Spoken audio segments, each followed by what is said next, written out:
Welcome to all. I am Pallavi Savase. तर बघा, आपली जी सिरीज चालू आहे 10th CBSE बोर्डसाठीची, तर त्याच्यामध्ये पोएटिक डिव्हाइस आपला पाठ झालेला आहे. म्हणजे तो एक साधारण 1 मार्क्स तुमच्यामध्ये गेन झालेले आहे. तर त्याच्यानंतरचा नेक्स्ट पार्ट म्हणजे आपला काय तर टोन आहे. आता टोन म्हणजे खूप जणांना असं वाटतं की टोन म्हणजे हा काय प्रकार आहे टोन. तर टोनलाच बघा कधी कधी टेनर पण म्हणलं जातं, कधी कधी मॅनर, म्हणजे डिफरंट वर्ड्स येतात.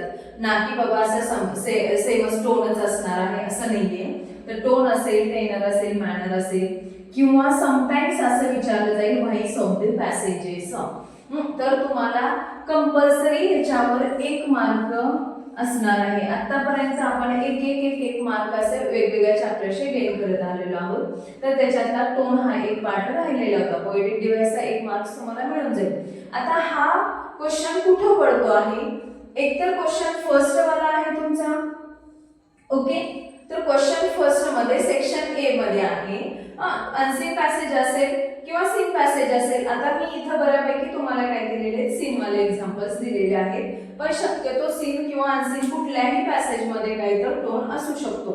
Theme that is the different part of the tone. तुम्ही बरेच जण टोन आणि थीम सेम कन्सिडर करता, तर नाहीये. टोन आणि थीम बोथ आर काही तर डिफरंट आहे. तर बघा असे डिफरंट टोन्स असतात.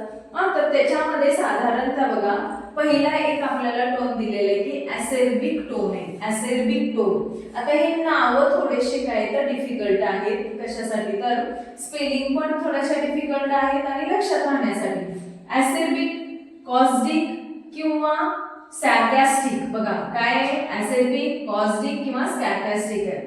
तर ह्याचं मीनिंग काय आहे? हार्शे, सिव्हर, म्हणजे एकदम कटू सत्य असं, म्हणजे खूप कडक ह्याच्यामध्ये असणे. तर बघा असं कुठं आहे? एकदम प्रपोजल मध्ये आहे, फायर अँड आईस मध्ये आहे आणि अमेंडा मध्ये सांगितलेलं आहे. असं एकदम काय तर कटू सांगितलेलं असतं, हार्श ट्रीट केलेलं असतं. तर त्यालाच काय म्हणायचं? ॲसेर्बिक आहे, कॉस्टिक आहे आणि स्कॅर्सिटिक आहे. त्याच्यानंतर सेकंड आहे बघा ॲग्रेसिव्ह. ॲग्रेसिव्ह म्हणजे एकदम फोर्सफुली काय केलेलं असतं, सांगितलेलं असतं. अनप्रोवोक्ड ऑफेन्सिव्हनेस. अनप्रोवोक्ड म्हणजे काय? सिद्ध नाही होणारा असं ऑफेन्स आहे एखादा, काय तर खूप ॲग्रेसिव्हली सांगितलेलं असतं, फोर्सफुली. तर ते कुठं आहे? तर फायर अँड आईस मध्ये आहे. त्याच्यानंतर नेक्स्ट आहे बघा अँग्री. अँग्री तर म्हणजे तर राग माहिती सगळ्यांना, तुम्हाला राग सगळ्यालाच येतो, तुम्हाला आम्हाला सगळ्यालाच येतो. अँग्री आहे, पण अँग्रीलाच दुसरं नाव आता आहे इंडिग्नंट.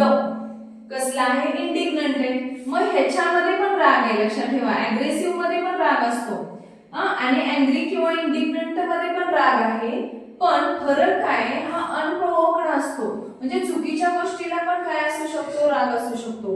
पण इथं काय असतो? जो अँगर आहे तर तो जस्टिफाय वेनी काय केलेला असतो? अँगर असतो.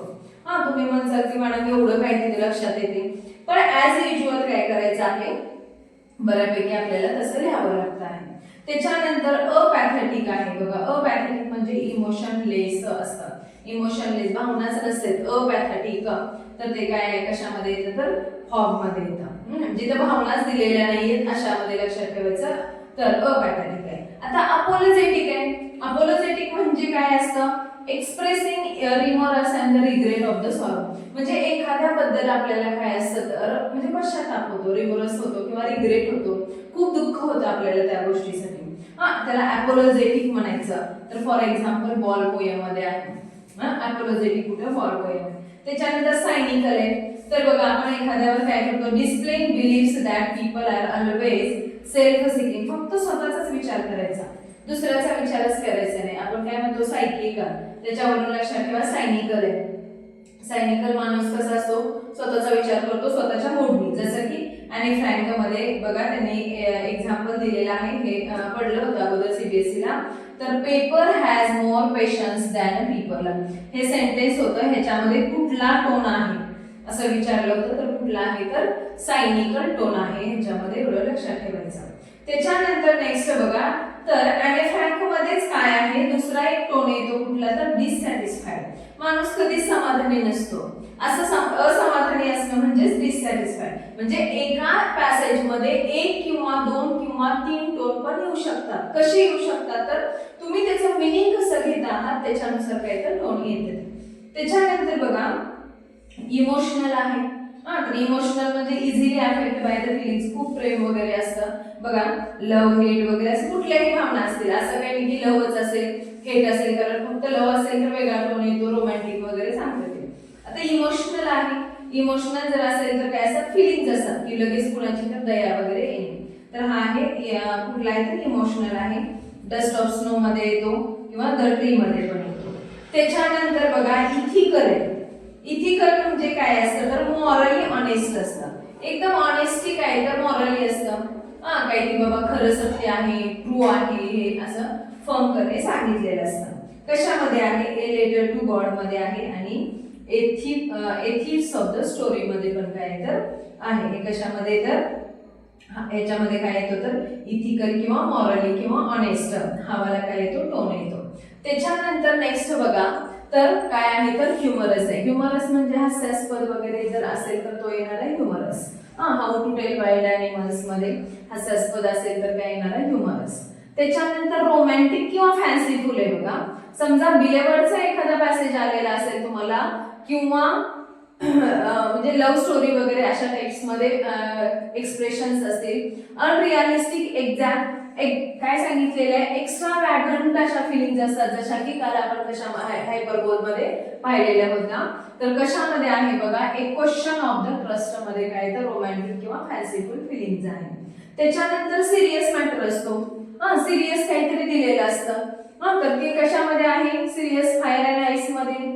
त्याच्यानंतर एखादा तुम्हाला असा पॅसेज असेल बघा टेक्निकली दिलेला असेल, एखादी टर्म आहे आणि ती टर्म तुम्हाला काय करून सांगितलेली असेल एक्सप्रेस करून सांगितलेली असेल, तर त्याला काय असेल तर टर्मिनॉलॉजी तिथे सांगितलेली असेल. तर त्या टर्मिनॉलॉजीचा जर समजा सायंटिफिक वेचा जर पॅसेज असेल तर तुम्ही तिथं काय लिहिणार आहे टोन टेक्निकल टोन लिहायचा आहे. त्याच्यानंतर द मेकिंग ऑफ सायंटिस्ट मध्ये आपल्यामध्ये दिलेलं आहे, पण तुम्हाला काही हे पडणार नाहीये, तिथं वेगळेच पॅसेज असतील, तिथं तुम्हाला तो टोन लिहायचा आहे. त्याच्यानंतर बघा आयरॉनिकल आहे, हा पण काय तर प्रिव्हियस इयरचा क्वेश्चन आहे. तर plonked down on the table as a birthday present for the morrow. तर बघा ह्याच्यामध्ये आयरनी म्हणजे काय उपहासात्मक काहीतरी सांगितलेलं असतं. आयरनी म्हणजे काय उपहासात्मक सांगितलं, तर आयरॉनिकली काय तर टोन तर ह्याच्यामध्ये ह्या सेंटेन्स मध्ये त्यांनी दिलेला आहे. त्याच्यानंतर बघा एक आणखी एक दिलं खूप स्ट्रॉंग फिलिंग्स आहेत, म्हणजे आपल्याला एखादी गोष्ट काय तर मिळायलाच पाहिजे अशी स्ट्रॉंग फिलिंग्स आहेत, म्हणजे इनसेन डायरी बघा असं स्पेलिंग लक्षात ठेवा वाटलं तर इनसेन डायरी. तर त्यात काय काय तर कॉझिंग स्ट्रॉंग फिलिंग्स, खूप अशा काय तर कशा फिलिंग्स आहेत, जसं नेल्सन मंडेलाला वाटत होतं की ब्लॅक वाल्याला काय तर राईट्स मिळायला पाहिजे, म्हणजे खूप स्ट्रॉंग फिलिंग्स होत्या. इनसेन डायरी म्हणजे काय तर कॉझिंग स्ट्रॉंग फिलिंग्स. असा जर एखादा पॅसेज असेल तुम्हाला तर तिथे काय लिहिणार आहे टोन इनसेन डायरी टोन लिहिणार आहे.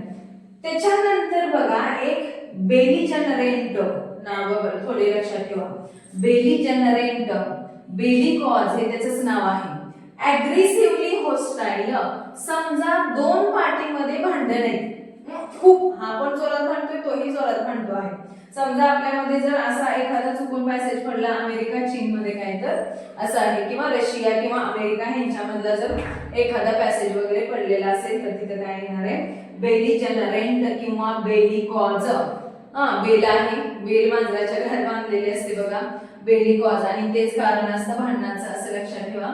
बेली कॉज म्हणजे ॲग्रेसिव्हली हॉस्टाईल, म्हणजे टू पार्टीज काय करणार आहेत एकमेकांसोबत भेटेल. कशामध्ये प्रपोजल मध्ये, जसं प्रपोजल मध्ये एकमेकांना भांडतात सेम तशा टाइप्स मध्ये काय तर एखादा पॅसेज असू शकतो.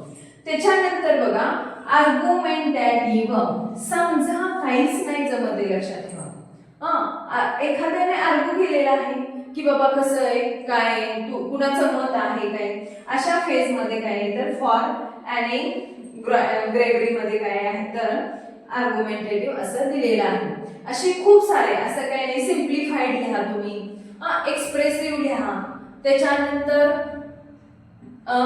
ह्युमरस तर आपण दिलेला आहे, ह्युमरस आहे ह्युमरस आहे सॉरी रोमॅन्टिक आहे. असे जे काही समजा काहीच नाही आठवलं तर काय करायचं सरळ ॲनालिटिकल टाईप आहे, इन्फॉर्मेटिव्ह आहे. काहीच तुम्हाला जर आठवत नसेल लक्षात ठेवा ह्यातला एकही काय तर तुम्हाला आठवत नाहीये तर इन्फॉर्मेटिव्ह काय करायचा, टोन लिहून घ्यायचा. आणि समजा हे पण आठवत नाहीये तर एक दोन वाटते बाबा हाही नाहीये तर ह्याला काय करा, दुसरा आणखी लिहा, काहीच हरकत नाहीये. की समजा असं नाहीये की बाबा टेक्निकल लिहू शकता,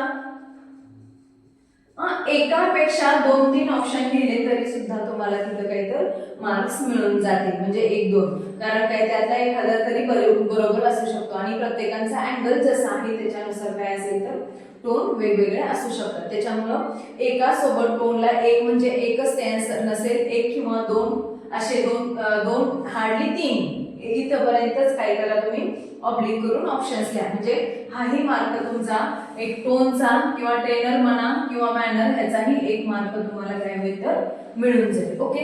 आणि काल आपण बघा पोएटिक डिवाइस घेतलेले होते, पण त्याच्यामध्ये एक दोन माझ्याकडून चुकून पोएटिक डिवाइस राहिलेले होते. तुम्ही म्हणसाल मॅडम आम्ही तुमचंच केलं आणि दुसरं चाललं, असं नको. म्हणून एक राहिला होता काल ऑक्झोमोरॉन आहे बघा, ऑक्झोमोरॉन. तर ऑक्झोमोरॉन म्हणजे काय आहे बघा, तर डिफेनिंग सायलन्स बघा त्याचे एक्झाम्पल आहे. म्हणजे सेम एकाच ह्याच्यामध्ये काय असतं तर सेविंग, लिव्हिंग, डेड म्हणजे कशासारखं, मृत्यूसारखं जगतो आहे. दोन डिफरंट थिंग्स आहेत पण एकामध्ये मांडलेले आहेत. जसं स्वीट सॅरो, आता बघा दुःख आहे पण कसं आहे, स्वीट सॅरो आहे. त्याच्यानंतर डिफेनिंग सायलन्स आहे, आता कसं आहे, हरल्यासारखं आहे, पूर्ण सगळं म्हणजे जिंकून सुद्धा हरल्यासारखं आहे. अशा टाइप्स मध्ये बघा ऑक्झोमोरॉन पण तुम्हाला पडू शकतो. त्याच्यानंतर सिम्बॉलिझम, आणखी सांगते, काल सांगितलं होतं इमॅजिनरी तुम्ही लिहू शकता. नाहीच कुठं काय आलं तर सिम्बॉलिझम, कुणाचं तरी सिम्बॉल दिलेलं असतं कुणाला तरी, तिथं सिम्बॉलिझम लिहून या तुम्ही. तर सिम्बॉलिझम मध्ये काय तर फायर अँड आईस मध्ये बघा सिम्बॉल दिलेला आहे, फायर एक वेगळाच आहे, आईस एक वेगळाच आहे. त्याच्यानंतर नेक्स्ट आहे बघा पॅराडॉक्स एक राहिला होता माझ्याकडून चुकून. तर पॅराडॉक्स आहे तर ट्रू स्टेटमेंट असतं, true statement but the seems untrue, दिसताना काय होतं खरं आहे. बघा म्हणजे ऍक्च्युअली खरं असतं ते, पण दिसताना काय होतं तर अनट्रू दिसतं. फॉर एक्झाम्पल काय बघा, but if it had to perish twice fire and ice, हे कशामधलं सेंटेन्स आहे बघा, पॅराडॉक्सचं फायर अँड आईस मधलं एक सेंटेन्स आहे. म्हणजे हेही माझं काय तर काल राहिलं होतं पोएटिक डिव्हाइसेस मध्ये, चुकून तुम्ही म्हणता की बाबा राहिला आम्हाला 1 मार्क्स मिळाला नाही. म्हणजे हे मला वाटत नाही की आता पोएटिक डिव्हाइस मध्ये काही अजून वेगळं पडेल. टोन मध्ये पण एवढेच टोन करा, ह्याच्यापैकी एक टोन लिहून यायचा तिथं. परत एकदा सांगते, ऍसर्बिक वाला आहे, हार्श किंवा सिव्हर बीटर आहे, अग्रेसिव्ह वाला आहे म्हणजे फोर्सफुल, अनप्रोव्होक्ड, ऑफेन्सिव्ह आहे. त्याच्यानंतर अँग्री आहे, पण हे कसं आहे जस्टिफाय होईना, चांगल्यासाठी राग येणं चांगली गोष्ट असते म्हणजे तो असतो अँग्री किंवा इंडिग्नंट आहे. त्याच्यानंतर अपॅथेटिक आहे, भावनाच नाहीये. पॅथेटिक आहे म्हणजे पॅथेटिक म्हणजे काय तर इमोशन्स, आणि अपॅथेटिक म्हणजे इमोशनलेस. अपॉलॉजेटिक आहे, एक्सप्रेसिंग ह्युमरस आहे, सायनिकल आहे. त्याच्यानंतर नेक्स्ट आहे बघा डिसॅटिस्फाईड आहे, इमोशनल आहे, इथिकल आहे, मॉरली वगैरे असतं. त्याच्यानंतर ह्युमरस आहे, हास्यास्पद असतं. त्याच्यानंतर रोमॅन्टिक आहे, फॅन्सीफुल, बिलेवर्डचा वगैरे असेल तो रोमॅन्टिक असेल. सिरियस टोन असेल, फायर अँड आईस आहे. टेक्निकल एखादा सायंटिफिक जर पॅसेज असेल तर टेक्निकल लिहायचा. टीका केलेली असेल तर आयरॉनिकल लिहायचा. इन्सेंडायरी म्हणजे स्ट्रॉंग फिलिंग्स एक्सप्रेस केलेल्या असतील तर इन्सेंडायरी आहे. परत बेली जनरेंट किंवा बेली कॉज म्हणजे खूप अग्रेसिव्हली काय केलेलं असेल, दोघांमधलं भांडण जर असेल तर ते काय सांगायचं, बेली कॉज आहे. आणि आर्ग्युमेंटेटिव्ह आहे, आर्ग्युमेंट केलेलं असतं एखाद्या थिंग्सवर. त्याच्यानंतर बघा नाहीच काय आठवलं तर सांगितलंय तुम्हाला इन्फॉर्मेटिव्ह काय करायचं तो लिहून यायचं. ओके. अशा टाइप्स मध्ये आपण ही सिरीज चालू केलेली आहे. बघा तुमचे जे मित्र असतील त्यांच्यापर्यंत शेअर करा.